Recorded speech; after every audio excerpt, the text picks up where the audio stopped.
NEET की tension ने नींद उड़ा दी है। सोच रहे होगे कि कैसा जाएगा एग्जाम। जस्ट चिल गाइस, घबराना नहीं है, क्योंकि हर दिन की बात आपके लिए लेकर आया है super cool super effective last minute strategies.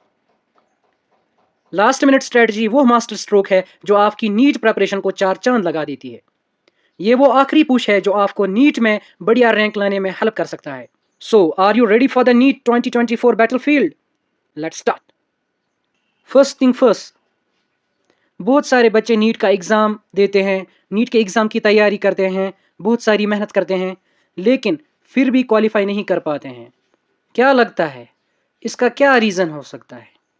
Well, यही जानने के लिए वीडियो के एंड तक बने रहें। पहले हम नीट 2024 एग्ज़ाम का ओवरव्यू देखते हैं। आपका एग्ज़ाम मई 5 को होने वाला है, 2 बजे से लेकर 5:20 तक, एक सिंगल शिफ्ट में। आपका एग्ज़ाम 571 सिटीज़ में हो रहा है अक्रॉस ऑल ओवर इंडिया। आपके एग्जाम में total 200 multiple choice questions covering physics, chemistry and biology रहने वाले हैं, जिनमें से आपको 180 क्वेश्चंस अटेम्प्ट करने होंगे। टोटल मार्क्स आपके एग्जाम के हैं 720। ये था नीट एग्जाम 2024 का ओवरव्यू। अब बढ़ते हैं स्ट्रेटजी की तरफ। आपको इन आखिरी 4 दिनों में क्या स्ट्रेटजी रखनी है ताकि आप एक अच्छी रैंक से नीट क्वालिफाई कर पाएँ। सबसे पहले तो इम्पॉर्टेंट बात यह है कि आप सिलेबस का रिव्यू कीजिए। आप सभी को सिलेबस पता होगा, लेकिन एग्जाम के टाइम पे सिलेबस का रिव्यू करना एक बेस्ट स्ट्रेटजी माना जाता है। आपके नीट 2024 सिलेबस में बहुत सारे टॉपिक्स हैं फिजिक्स, केमिस्ट्री या बायोलॉजी में, लेकिन आपको अभी एक स्ट्रेटजी बनानी है कि आपको की चैप्टर्स पे फोकस करना है, like mechanics, thermodynamics and modern physics. और केमिस्ट्री में ऑर्गेनिक एंड इनऑर्गेनिक केमिस्ट्री में आपको बहुत ज़्यादा फोकस करना है इन दिनों में। और बायोलॉजी में आपके जो इंपॉर्टेंट चैप्टर्स रहने वाले हैं, जिनको आपने बहुत अच्छे से इन दिनों में तैयार करना है, वो है सेल बायोलॉजी एंड जेनेटिक्स। दूसरी एंड इम्पॉर्टेंट मोस्ट स्ट्रेटजी है टाइम मैनेजमेंट। टाइम कैसे मैनेज करेंगे आप इन 4 दिनों में? आप सबसे पहले आपको जो हायर स्कोरिंग सेक्शंस हैं उनको मार्क करके रखना है और उनको ज़्यादा टाइम देना है इन दिनों में आपको। और उसमें भी एक स्ट्रेटजी ये बनानी है कि आपको ईजियर क्वेश्चंस जो हैं वो पहले अटेम्प्ट करने हैं, यानी ईजी से हार्ड लेवल की तरफ जाना है आपको। इससे ये बेनिफिट होगा, आपको कॉन्फिडेंस मिलेगा, आप कॉन्फिडेंस लूज नहीं कर पाओगे। दूसरी इंपॉर्टेंट चीज़ है प्रैक्टिस टाइमिंग। प्रैक्टिस तो आप सभी लोग करते होंगे, लेकिन इन दिनों में आपको क्या कोशिश करनी है, आपको प्रैक्टिस टेस्ट्स लेने हैं, यानी टेस्ट्स अटेम्प्ट करने और अपनी स्पीड बढ़ानी है। इससे क्या होगा, आप इंश्योर करेंगे कि आप एग्जाम के दौरान सारे क्वेश्चन अटेम्प्ट करेंगे अच्छे से। तीसरी इंपॉर्टेंट चीज़ है मैनेज स्ट्रेस।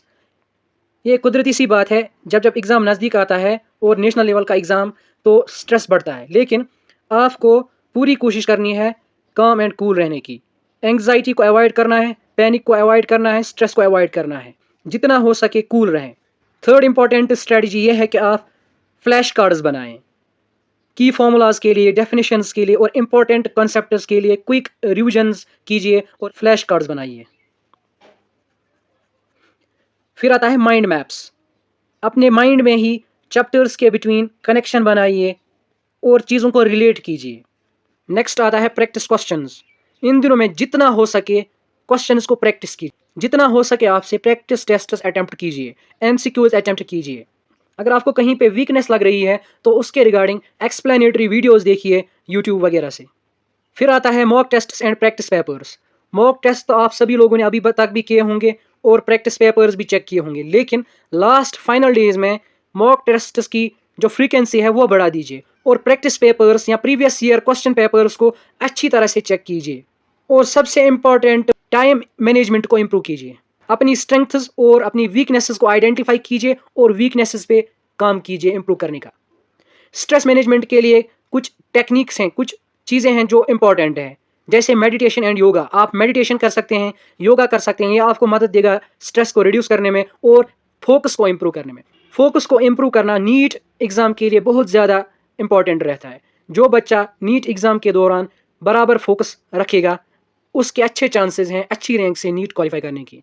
अपना हेल्दी लाइफस्टाइल मैनेज कीजिए इन दिनों, रेगुलर एक्सरसाइज कीजिए और बैलेंस्ड डाइट खाइए। इन सभी चीज़ों से बढ़कर जो सबसे टॉप मोस्ट इम्पॉर्टेंट चीज़ है वो है पॉजिटिव माइंडसेट। आप अपने मन में, अपने जहन में ये ठान कर चलें कि मुझे इस बार नीट क्वालिफाई करना ही करना है। जब आप में सेल्फ कॉन्फिडेंस होगा तभी आप अपने आप को इम्प्रूव कर सकते हैं, तभी आप नीट क्वालिफाई कर सकते हैं। और एक इम्पॉर्टेंट बात, आमतौर पर बच्चों में ये कन्फ्यूजन होता है कि नीट से पहले 5-6 दिन या 10 दिन आप सोइए मत, लेकिन ये सरासर गलत है, ऐसा नहीं करना चाहिए। एक इंसान की बॉडी को मिनिमम 6 to 8 आवर्स तो रेस्ट के लिए चाहिए ही चाहिए। सो ये ज़हन में रखना कि इन दिनों नींद नहीं करनी है, ऐसा बिल्कुल गलत है। आपको एडुकेट रेस्ट लेना है। लास्ट इंपॉर्टेंट थिंग है एग्ज़ाम डे चेकलिस्ट। एग्ज़ाम के दिन के लिए क्या क्या ज़रूरी चीज़ें हैं जो आपके पास होनी चाहिए। सबसे पहला तो है एडमिट कार्ड, जो कि आज यानी 1 मई से आप डाउनलोड कर सकते हैं, और आपका अपना वैलिड फ़ोटो आईडी साथ में होना चाहिए। नेसेसरी स्टेशनरी जैसे पेन चाहिए, पेंसिल चाहिए या इरेज़र चाहिए, तो वो आपको लाजमी साथ रखना है। और एक इम्पॉर्टेंट बात, आपको जो कंफर्टेबल फील करवाता है क्लोथिंग में वही लगाइए, और exam centre well in time पहुंच जाइए। एग्ज़ाम की तमाम इंस्ट्रक्शंस और गाइडलाइंस को पढ़िए और फॉलो कीजिए। एग्ज़ाम के दौरान काम मेंटेन करें और फोकस्ड रहें। हमने आपको वीडियो के शुरू में बताया था कि बहुत सारे बच्चे एग्ज़ाम की तैयारी बहुत मन लगा कर करते हैं, बहुत ज़्यादा मेहनत करते हैं, लेकिन फिर भी बहुत सारे बच्चे ड्रॉप होते हैं, क्वालिफाई नहीं कर पाते हैं। इसकी मेन वजह क्या है? इसकी मेन वजह यह है कि हमें क्वेश्चन पेपर अटेम्प्ट करना नहीं आता सही से।